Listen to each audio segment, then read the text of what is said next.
a word that will substitute the word urban planning. First of all, as described here, I am not an urban planner, I am an urban designer. The fundamental difference is that urban designers are architects who are trained in designing cities. And urban planners can be a geographer or a lawyer or a social scientist or an engineer or an architect or any one of those things. So the fundamental shift here is from the abstracted idea of planning to that of tangible aspects of design. And from that perspective, urban design is actually what you have described here in your title, is the design of the urban experience. That's what urban design is all about. It's normally simplistically described as the design of cities in the third dimension, but it's not just about third dimension. It's not just about volumes, it's not about spaces alone. It's about people, it's about land, it's about trees, it's about the entire experience of a person, the entire experience that a person undergoes in using the built environment. So urban design is a far more appropriate and an effective term than urban planning, because urban planning abstracts everything into lines, colors and land uses and numbers. Urban design deals with the real things of the city, the smell of the city, the feel of the city, the experience of the city. So I would like to make that correction right here, that if you look at a city, it's perhaps the most complex designed object by man. It's what we in urban design terms we call it sometimes as the urban object, which is the entire city.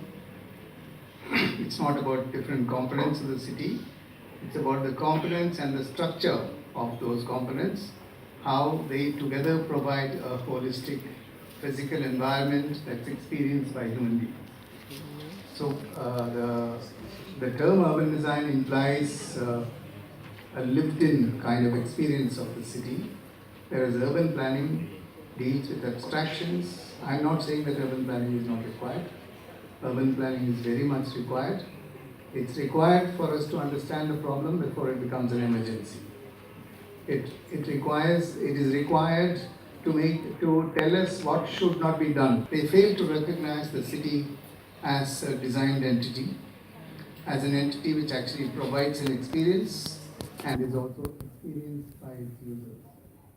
So this is a basic shift that we need to keep in our mind, that unless we design our city, we really plan them, then we will go everywhere in terms of quality. So fundamentally, if you want to introduce quality, not from a planning perspective. The planning perspective is what has been in vogue all these years. India, it began as a term in the United States. Prior to that, it was known as civic design, which literally meant design of public areas and civic spaces and civic buildings. And then it came to be known as urban design in the United States.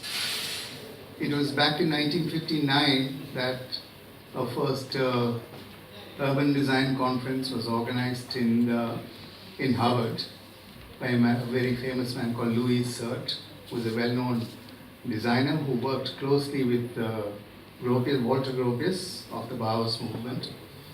And it is in that design tradition that urban design came into being as an antithesis to urban planning, which had actually begun to dehumanize the city, and as an antithesis in a way to even the Khattar modernism, which simply eliminates the human being from the environment and turns the city into what has been famously described as a machine to live in.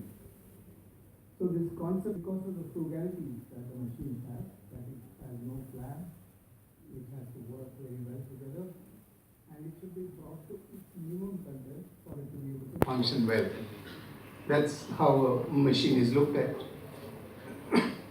And unfortunately, in his infatuation with frugality, which was also the city a machine to live in, and he compared it to the design of a ship, for instance, how minimalistic, how critical, how quintessential its design is, and how that then provides an efficient functioning entity. Well, no problem with that. No problem with the idea that a city should be functioning well. That city should be kind of providing for quick transaction of business and flow of capital. No problems with that. But the problem in the development of this idea of town planning or urban planning and modernism together has been that the elimination of the human being from the center of design. That the involvement of an urban designer actually translates into human experience. Set of messages, signs and symbols into an object, and that's decoded by the user. This is no different in the case of a city. The urban designer